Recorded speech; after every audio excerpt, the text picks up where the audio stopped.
Hi guys, oh my gosh, it is almost the end of 2023. This has been a very crazy year, at least for me. I just wanted to make one last YouTube video for the year to kind of like tie up some loose ends and touch base. I know that I haven't really been posting too much here the past couple months because life has just been very chaotic. So I am still working on another video that I will probably, I don't know if I'll upload it before the end of the year, but I just am having a hard time putting a lot of my intention in like one task at a time. I'm not sure why that is. So I'll try and keep this short and sweet to kind of save myself all the editing that I have to do, so I can definitely get this uploaded before the new year. I first want to thank you guys for being here and supporting me. I know that I don't post very often. I don't consider myself like a YouTube content creator because I don't make enough content to post regularly to, substantiate for anything. One of my goals this year was to monetize this channel before the end of 2023. Unfortunately, that has not happened. I don't have enough watch hours. I've met all the other criteria. It's just the watch hours thing, which, I don't know. I don't take it personally at all. It would just be nice to have another stream of revenue. And so that may be something I work towards in 2024. But regardless, I'm just happy to have a place where I can share parts of my life or the things that I'm going through, and that people are, interested enough to watch and engage with this content. So I thank you for that. And for those of you that have been here since the beginning and have supported me across numerous platforms, and even if you're just here, I am grateful to have you here. So thank you for that. I was really doing pretty good there. I think like there's some ebbs and flows for me when it comes to content creation and the stuff that I share. My monthly resets were really good, and I was going strong there for a little bit. It's just, again, I get like tunnel vision and hyperfixate on things that I am working on. And so it's hard for me to like really put my whole creative self into YouTube videos and then and then do everything else that I have to do. Like, it just doesn't work for me. I can't find that balance. So, while I was doing really good with the YouTube videos there for a couple months, there were other parts of my life that were kind of lacking. So, I have definitely carried over some good habits, and I've also lost a lot of them, but I'm still here, and I don't think I'm any worse off for anything. Maybe, I don't know. I've been drinking plenty of water. I've kind of slacked on like getting my clothes put away, my clean clothes, but I'm okay with that. I think that I've just kind of learned to be grateful for what I have, and, just not holding myself up to like this crazy standard all the time. I think that is unrealistic, especially if you are, if there's other parts of your life that may be wild cards, my pets, my son, my family. It's just like there's a lot of stuff that can really kind of throw you off course. And if you're holding yourself to this standard and trying to do everything a certain way, it can become really frustrating and overwhelming when you get knocked off course, and you have to understand that like part of the human experience is just like adapting to things that pop up that you have zero control over. So that's something I'm trying to, I will probably forever work on. The end of the year here has been challenging for me. I was recently exposed to both COVID and the flu. Somehow I've made it out without either. Good job to my immune system. I've been dealing with a really bad gallbladder. I was not able to get surgery back in the beginning of November because of my tuberculosis treatment, my latent tuberculosis treatment. I never had active tuberculosis. I just have the bacteria in my lungs. I just finally finished that treatment December 20th. That was 121 days. It was only supposed to be 120, but I missed one dose. So 121 days of taking antibiotics every day at the same time. My other video that I posted, the only side effect I really had was like scary orange pee, and then some interactions with other medications I was taking, which was really unpleasant, but that disqualified me from having surgery because that medication interacts with anesthesia and post-operative pain control. So I met with my surgeon again yesterday because you have to like sign consent papers within a 30-day window, and my gallbladder is coming out January 9th. My goal was at the beginning of 2023, like I had a major surgery. My goal was to just like, that would be the last surgery. And unfortunately my body had other plans. And I think at that time too, my gallbladder was okay, but something happened in the course of 9-10 months where my gallbladder just literally went to shit. I don't know why. I don't feel like my diet changed a whole lot. My weight has been consistent, you know, but who knows? Regardless, it has been causing me a shit ton of pain and discomfort, especially now around the holidays. I have a very hard time staying away from like all the rich, delicious food. I really like my cured meats and cheeses. I like eggnog. You know, I don't mind low-fat foods, but you know, fat tastes good. But the gallbladder doesn't like it. So I've been to the ER, I think once or twice maybe, with biliary colic, I guess is what they call it, or gallbladder pain. Not much they can do about it. I just need to get my gallbladder out, and now January 9th that will happen. And I really hope that this will be like the end all be all for the discomfort I've been dealing with for as long as I have been.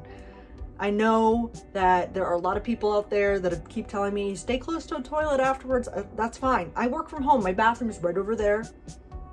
And there's supplements you can take if you have like issues with that after the surgery. I can't keep it in. Like literally the only option is to get it out, and then I just need to deal with whatever happens after. But I am looking forward to starting the new year with getting that diseased organ out, and then really focusing on eating better, you know, putting more time and effort into my physical health, reestablishing a routine with, you know, going to the gym. You know, I feel okay, you know, but I know that I am soft in that, like, I'm not very strong. And, you know, it sucks this time of year. It's cold. No one really wants to be outside too much. I do walk Daisy when the weather is pleasant, so nearly every day. But I definitely could be doing much more. I am hoping to be making some more YouTube videos next year. I don't really know what kinds I'm gonna do yet. I don't know what works for this channel and what doesn't. I think that my audience right now is a kind of mixed bag, but it's a little more predominantly men, older men. I'm so happy to have you here, but I just don't know what you guys want to see from me. So I think I might just focus more on like making stuff that I like, and then, you know, if you enjoy watching me doing what I like and talking about what I like, then, you know, maybe that'll be for you. I don't know. Another thing I really want to do is read more. One of my awesome friends that I've met online, Heather, got me this book for Christmas. I stopped reading the Blood and Ash series. I gave up. I was on the third book. I think I was like 25% through the third book. And I was like, I just can't do it anymore. I can't do it. It sucks because it has like a 4.2 out of 5 stars on Goodreads. It has like all these glowing reviews, but I could not get into it. It's like a, you know, it's a mature book for, you know, geared more towards women. It's spicy, fantasy. I was enjoying the fantasy concepts, but the main character, way too virginal and just way too special. You know, it was just really, I was finding myself cringing a lot. And the writing was just not that good. Like, it was very repetitive. And you know, I'm no critique, and I'm not even like a huge bookworm, but I do love to read, and I have written a lot of stories in my time, and I would really love to actually like write a story someday. But all I can say is it has been night and day switching from that series to this. This is a completely different style of writing, and it's filled with trigger warnings. I am like just about halfway through this book. This is the first of the series, and holy shit is all I can say. This is the first time I've ever read a book like this. I am so blown away. I'm so tickled because this is just, maybe it's, I don't know, I'm 36. I'm no spring chicken. I've been around the block a couple times.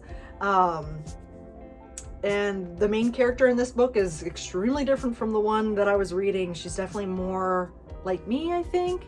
So I don't want to say it's more relatable, but it's more immersive because I just feel like there are elements to the character that are more relatable than the one I was reading in the other series. So I'm really excited to continue finishing this book series and exploring other options. And I just recently purchased for myself a Christmas gift. I got the new Kindle Paperwhite. I have been loving the Kindle my roommate from college gifted me. She gave it to me for free, which was so awesome. And I have loved using this Kindle. Like it's perfect. It's, I think, the 2019 Kindle Paperwhite.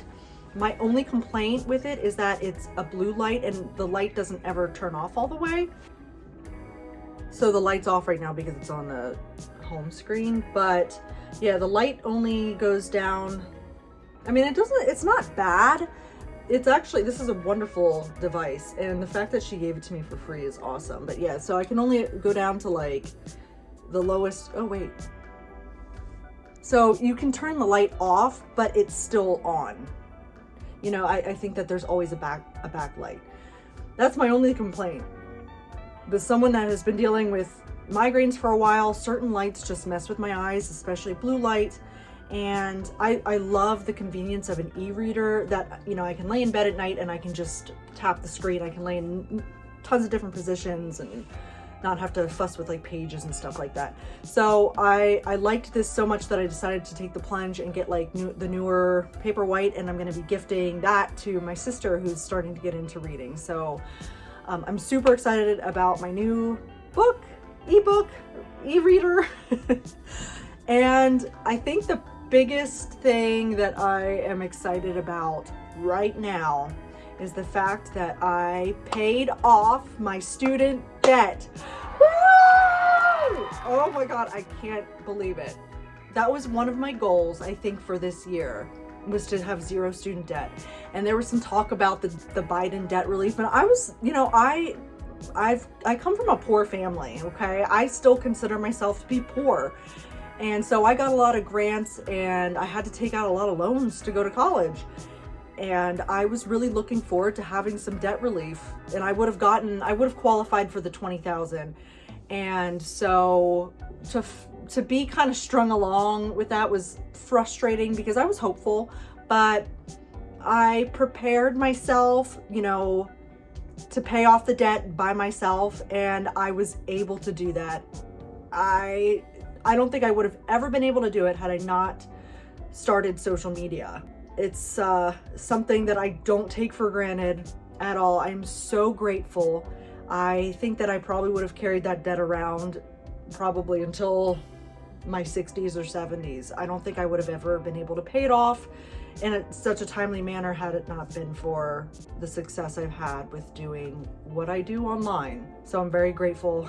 I feel very relieved. I feel like I can enter 2024 with a different mindset and handle my finances a little differently and really start working towards my goal of maybe being a homeowner someday.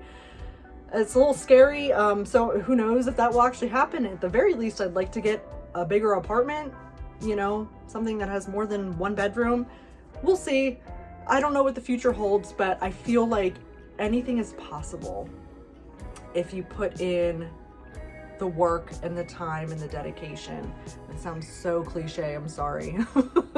I want to be healthy and happy and successful in 2024. And I feel like that's more obtainable now. You know, I've gotten a handle on my health and I've advocated for myself a lot this past year with, you know, the doctors and trying to figure out what's going on and tackling these issues that are all, you know, seemingly independent of one another. But I just want to be happy, healthy, and successful. I think that's everybody's desire, you know? I am wishing you a very safe and happy New Year's. Thank you again for being here on my channel to support me through the ups and downs of life. And I look forward to seeing you in 2024. Love you guys. Thank you again for everything. I could not do it without you. Bye.